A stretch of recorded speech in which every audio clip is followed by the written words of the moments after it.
As you probably know, SBDS is continuously being updated and improved. In this short presentation, we'll go over the highlights of the version 10.0 and the latest changes to the toolbox and diagnostics modules, the flight recorder, and the information module. You can go over all the details of these changes by referring to the version 10.0 highlights and functional changes manual included in your 10.0 software update package. SBDS can now perform many of the familiar toolbox routines on EDIS-equipped vehicles, such as power balance, spark duration, and EDIS ignition module checks. And non-signature PIP vehicles are now supported in power balance, spark duration, and relative compression. Fuel system tests now allow easier testing of newer vehicles without a fuel pump test lead in the self-test connector. A routine has been added that lets you purge the vacuum pressure transducer without cranking or starting the engine. For the 60-pin display and record routines, new selections have been added. These include auxiliary fuel and electronically controlled transmission parameters.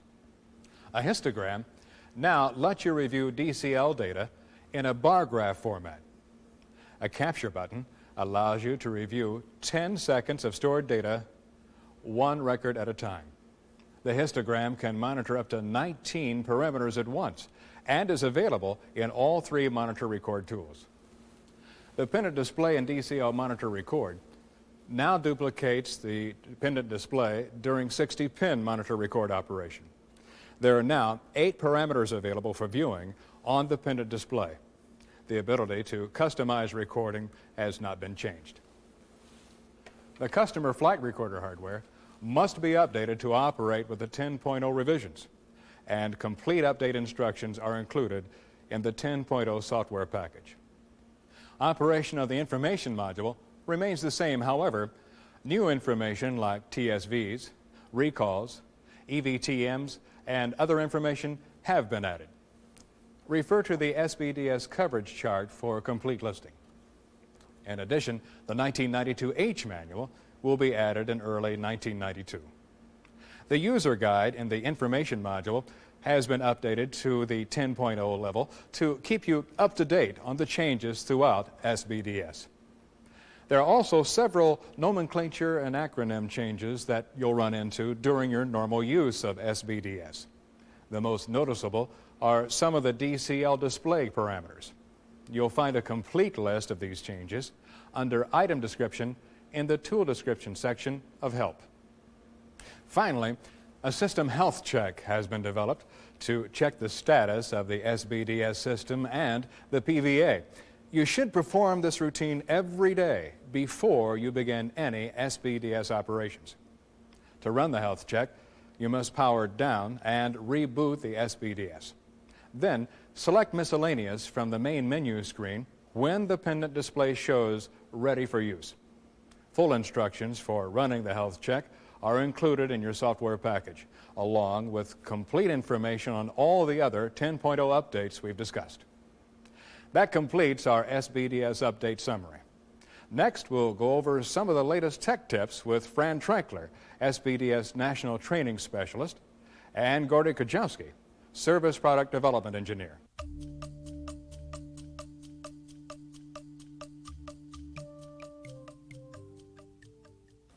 Hi, I'm Fran Treichler.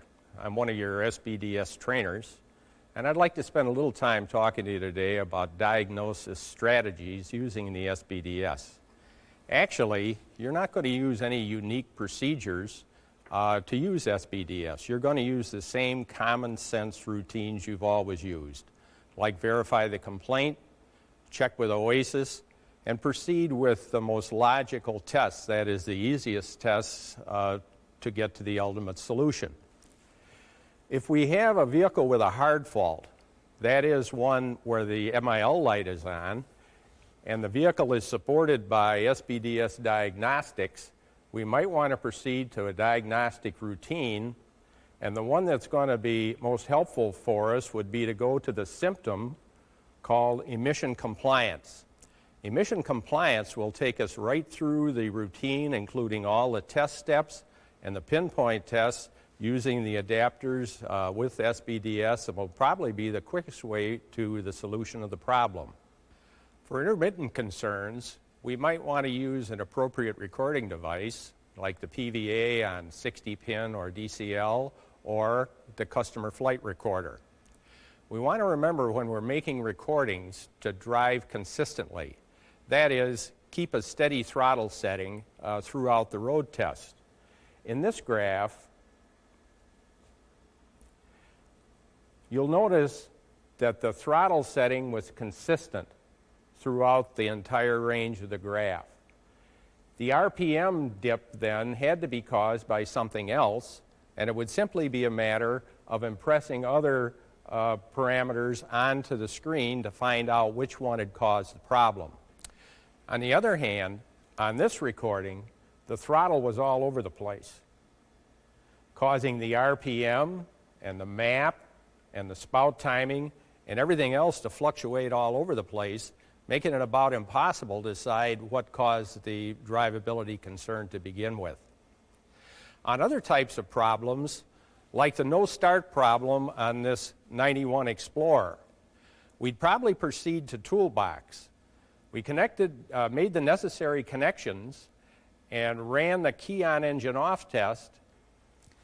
The results of this test showed no problems, either hard faults or in the memory. So we decided to make a spark test next, and to do that, we made the appropriate connections to make a spark duration test. And while cranking the engine, we got this screen. The results here show normal spark duration. So there's no question about the quality of the spark. Everything here looks fine. Since we're already connected into the electronic distributed ignition system, we're going to proceed to do an EDIS system test, because the EDIS does feed some information to the EEC processor and could contribute to our no-start concern. So we'll proceed to set up to do our EDIS test. The results of the EDIS harness test highlighted faults in the PIP or the SAW circuit. Since a problem in the SAW circuit probably would not cause a no-start concern, it would appear that our problem is either in the PIP line or possibly in the EEC4 processor. We decided to do a 60-pin display test while cranking to check to see if we have input from the PIP line. We cycled the key and then bled the fuel pressure to bleed off any pressure that built up because of the key cycle on, and then proceeded to crank the engine, and we froze this screen. Notice that there's no input on the PIP signal at all. PIP 0. Of course, fuel pump curves read 0, and we no pressure. It appears that we have a problem on the input from the PIP line to the EEC processor. Let's take a look at a 60-pin recording of the situation. This dark blue line is system voltage. Here's where we started cranking, and this was our cranking voltage. You'll notice all the way across the record, the light blue line, our function status, indicated a problem. Green signal, well, there is no PIP signal at all, so it says off or no input, and of course, no PIP input, we have no SAW output. The yellow fuel pump monitor voltage reads practically nothing, and of course, our fuel pressure is about 0. And again, on the red circuit, no input on the PIP circuit. Next logical thing to do would be to go to the shop manual, since it appears that we have a problem in the PIP input line, and see if we can go to the pin chart circuit and locate the color of the wire, the PIP wire, that appears to be causing our problem. The pin chart shows that pin number 56, the gray-orange wire, is the profile ignition pickup, or the PIP circuit. We were able to locate the wire in the harness and make the necessary repair, and then we made this recording to show the result. Once again, our blue line shows our system voltage. Here's where we're cranking, but this time the engine started. Up here, the light blue line shows our fuel pump monitor status, and it came on as soon as shortly after we switched the key and started cranking. The green line here shows our pip signal while we're cranking, and you'll notice, of course, the frequency increases as the engine speed picks up. And the red line here shows our saw signal coming back, and again, its frequency increases proportional to the engine RPM. The yellow line here is our fuel pump monitor, and it came up about the same time it saw a pip signal and proceeded up to match the system voltage. The green line here is our fuel pump pressure, and it went high while we were cranking because we had low vacuum, and then dropped down to normal as soon as it saw a vacuum signal from the manifold. And of course, our pip RPM started low and came up here and settled back down again after the engine got to running. There's no secret to diagnosing with the SBDS. It's like any other tool that you work with. The tool combined with your skill will produce the desired results. You have lots of options and accessories to work with SBDS. Don't forget, if you have any problems with any one of them, either with the SBDS itself or trying to understand what it's telling you, to call a support center. They're there to help you, and they'll be glad to do that. And now, I'd like to present Gordy Kajowski, who has some interesting cases that he's worked on.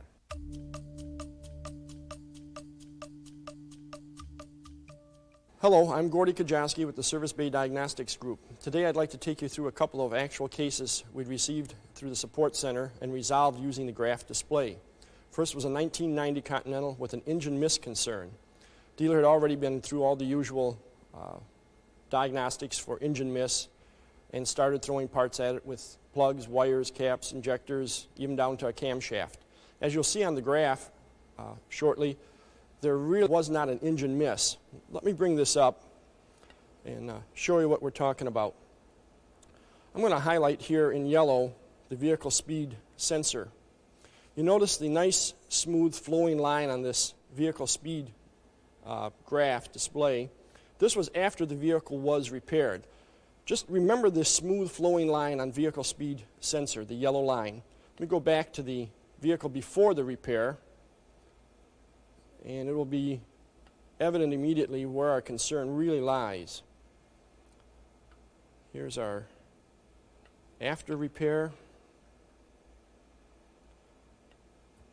Okay, again we highlight the vehicle speed sensor in yellow. And you notice what I call a sawtooth pattern on VSS. This pattern, unlike the smooth flow we seen earlier, the sawtooth is causing a mix-up in the hysteresis of the lockup solenoid for the lockup torque converter. It's confusing the converter, and we're going into half-second on-off functions of the lockup torque converter. This on-off is creating a bump in the actual drive of the vehicle, feeling like an engine miss. What's happening is all of a sudden we hit approximately, let's get that cursor on there, 37.5 miles an hour, and in less than a second later we're back down to 30 miles an hour. Unrealistic speed change for the vehicle. But this speed change from 37.5 to 30 miles an hour is what was giving us our lock and unlock on our torque converter. Felt like an engine miss. As you can see, the real problem here is a corrupted VSS signal. Inasmuch that the VSS sensor and drive gear had been replaced, we dug deeper into the transmission, found a defective drive gear on the governor shaft.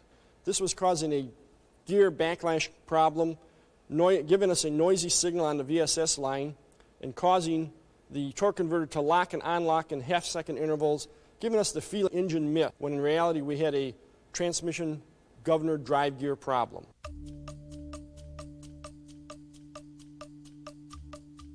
This example involved a 1990 Taurus with an intermittent high idle concern. The data again was recorded using the CFR customer flight recorder.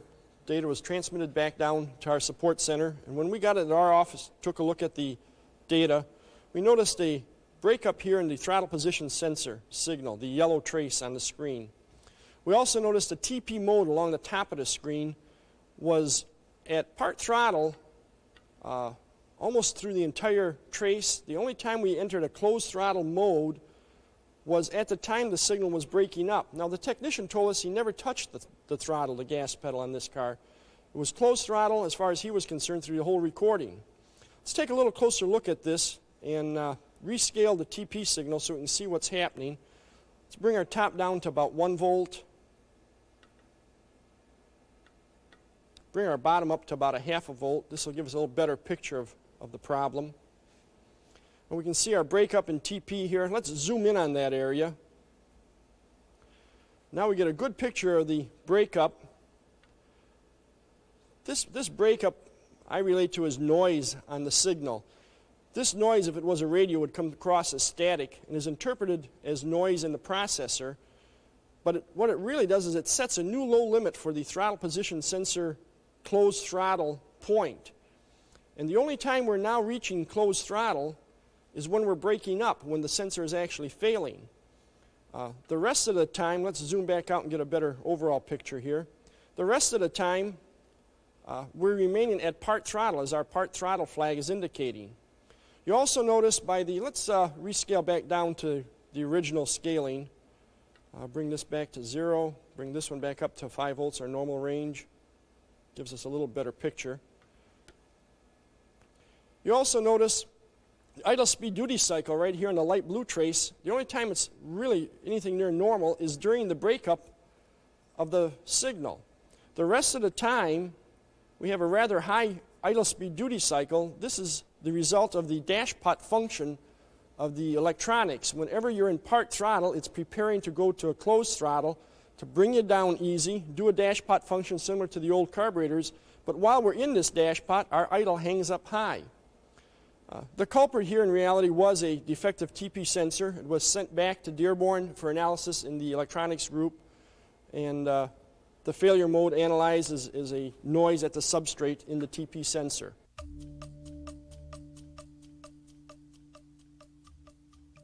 This example involves a 1991 Taurus with a concern of intermittent loss of speed control. The vehicle was originally brought into the dealership for a minor transmission repair, returned to the customer, and came back a few days later with now a concern of intermittent loss of speed control. Inasmuch as this is a standalone speed control system, a thorough investigation of the speed control area was made with no problem found. We then continued to investigate areas in the EEC system that are shared with the speed control, utilizing the CFR customer flight recorder for on-the-road recordings. Let's take a look at those recordings. Pay particular attention to the left-hand side of the screen. We're cruising along about 27, 28 mile an hour, and all of a sudden we notice a total loss of VSS input to the system. We made a thorough investigation of the harness, connectors, checking for pin push-outs and so forth, and decided we had a faulty VSS sensor. Replacement of the sensor and subsequent road tests proved the sensor to be at fault.